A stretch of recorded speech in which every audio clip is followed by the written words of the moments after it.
Hey, how you doing there again, folks? Me again, of course, Brandon Wenzel.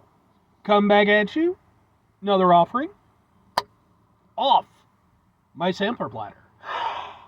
Yes, indeed, folks. Sampler V Series V's I'm due for a little while now. Go over there, try out food and drink items. I eat stuff and drink stuff, then, folks. I'm gonna talk about stuff.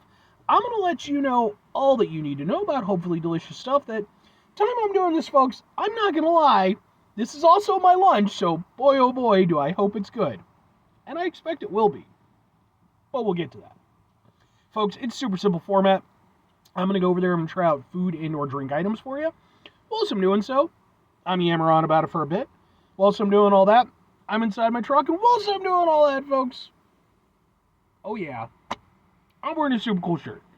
Folks, when I wear super cool shirts, I always like to highlight the super cool shirt. What super cool shirt am I wearing for you today, though? Happens to be my Dropout King shirt. Yeah! Love that sort of retro 80s kind of vibe. Who and or what are the Dropout Kings, though? Dropout Kings are what I like to call part of the new generation of nu metal bands. Basically, if you were unfamiliar with nu metal as a genre, it tends to blend sort of rap and metal elements to it, and it was really popular during the late 90s, early 2000s. Kind of faded out, but has had sort of a resurgence in the last few years. And the Dropout Kings, kind of part of that resurgence. I was really fortunate. I ran into them a few years ago at a live performance. They were really fucking good. And then I actually ended up getting to see them just a couple months ago now in another live performance. I have videos of said performances on my channel, just in case maybe you want to check them out. If nothing else, I'd be more than happy to kind of point you in the right direction as far as their music goes, because I really do think they're awesome. But anyway, what am I trying for you today, folks? What are we doing here? Why do I expect this to be good? Well, folks, that's because since I was in the area anyway, plus I needed to try out their new flavor of the month, I decided to hop out to, boom, Dak Dak Korean wings for some wings for my lunch. Now, I've reviewed any number of stuff from Dak Dak now. They are pretty much my favorite wing spot.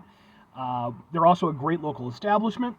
By the way, what with this being a review of a local establishment, this review is going to end up on my Eating Out Illinois playlist, which is a playlist for just Illinois spots. And as I mentioned, they have a new flavor of the month. I needed to get in on that. So what is it? It's Boom! Specifically, it's Boom! But what are these? This is their brand new Alabama white sauce applied to some bone-in wings. Oh! One thing I love about Dak Dak, I think I've mentioned this before, whether you get bone-in or boneless, it's the same price. A lot of places will go over there and make you pay more for bone-in, but not Dak Dak, and I like that. So, and yeah, this is basically, if you're unfamiliar, Alabama has their own special white sauce. It's a thing. I've had it in the past, not from Dak Dak, but I don't know, I can't think of where, but I know I've had it. Let's get a thing for the thing. It looks like this, and we'll kind of go, sure. And let's try it out. Oh, I love me some Dak Dak. They're so good. Look at that. That's such a cool looking wing.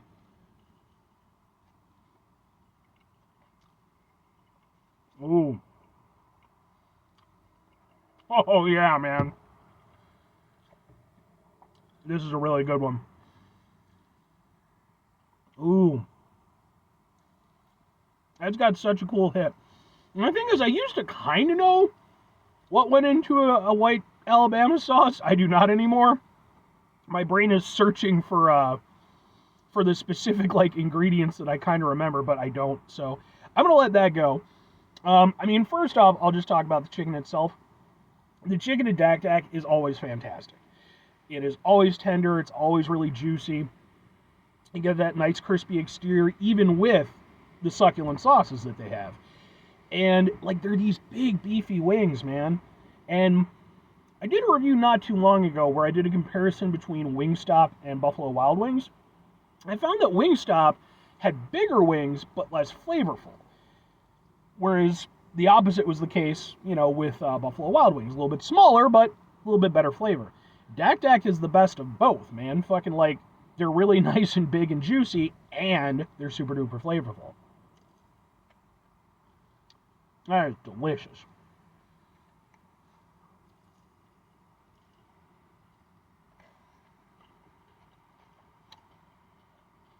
To describe the flavor, it's a little bit tangy, but it's more sort of rich and creamy. This is going to sound weird. Flavor almost reminds me a little bit of like a coleslaw. And that, depending on who you are, that could be a good thing or a bad thing. I know coleslaw is very divisive. Obviously, it doesn't have like that veg taste exactly, but like there's something about it that kind of reminds me of that. Again, I think it's just like the creaminess of it. And again, it's got a little tanginess, so you've got, sort of contrasting flavors. That is spectacular, man.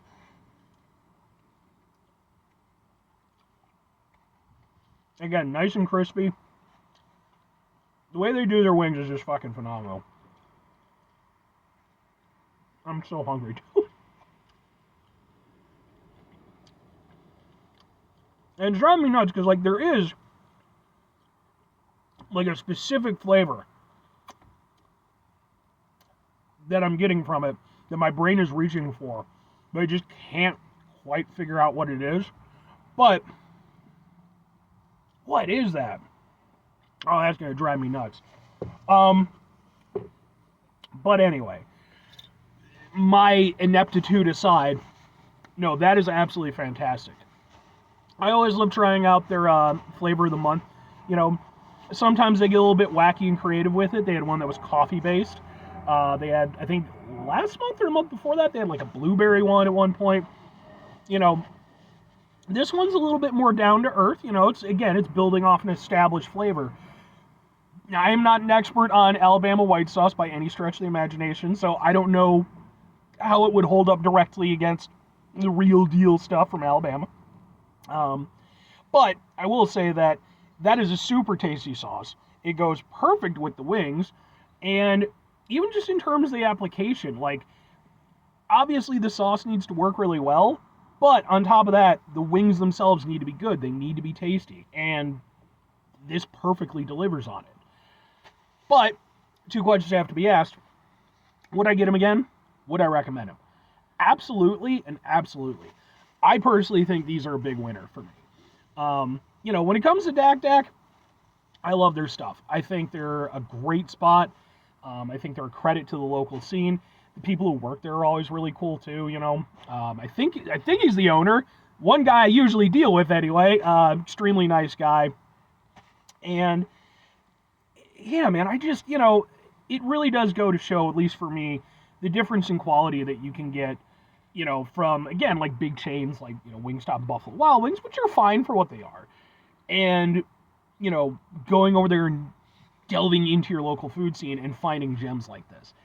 This is a really great sauce that I think is, again, I think it's a credit to their menu. And I think that, whether it's the most authentic or not, I don't know, but it is super duper tasty. And I would say that this is, out of the more recent flavors of the month that I've had of theirs, I would say this is probably my personal favorite. Although I've had ones in the past that were a little, maybe surpassed it a little bit. But, and if I'm recommending them, folks, I'm always going to recommend Dak Dak. I think they're a great spot. Like I said, I could sing their praises all day. And it really, like I said, it goes to show, just how important it is to support your local food scene. And, I think that if you happen to live in the area, I personally see them as being a destination spot. And I think that this is a spot where, this right here is a reason to go there. If maybe you've been there before, this is a reason to go back. If you haven't been there, this is one more reason to go there. So, 5 things before I get out of here. Have yourself a great rest of your day, spectacular rest of your week, monumental rest of your month, stupendous rest of your year. Folks, go over there and have yourselves a truly Alabama-tastic rest of your life. Sure, I guess. I've been to Alabama a few times. I had family who used to live down there. Final 2 things. Number 1, try to bring some positivity into the world. It's not always possible. It is, however, always appreciated. But what you do can't do it all the time. I know I can't do it all the time. Here's what you're going to do, folks. You're going to try not to be an asshole. Now, folks, it's not always the easiest thing in the world to not be an asshole. Trust me. I know it. I live it. I'm out there every day with you in it. Life can be stressful and frustrating and just bullshit sometimes, folks. And when we find ourselves in situations where we have to deal with said bullshit, it's important we go over there whenever possible. Take a step back, try to mitigate the level of assholishness in our lives, hopefully do better for ourselves and for those around us. Very final thing, folks, do the thing. Whatever the thing is for you, that's what I want you to go out and do. Folks, I've said it before, I'll say it again. Here's what I'd like you to do, if at all possible. Support your local food scene. Seriously, get out there and try new stuff. And if you do, by the way, and if you watch my show, always please feel free to comment, hey, I tried out, this new spot, blah, blah, blah. Whether it was good, whether it was bad. I would really like to hear that stuff, because even if I'm not part of that food scene, it's cool to learn that other people are exploring that and that, what their experiences are. So that's how I find these places. But anyway,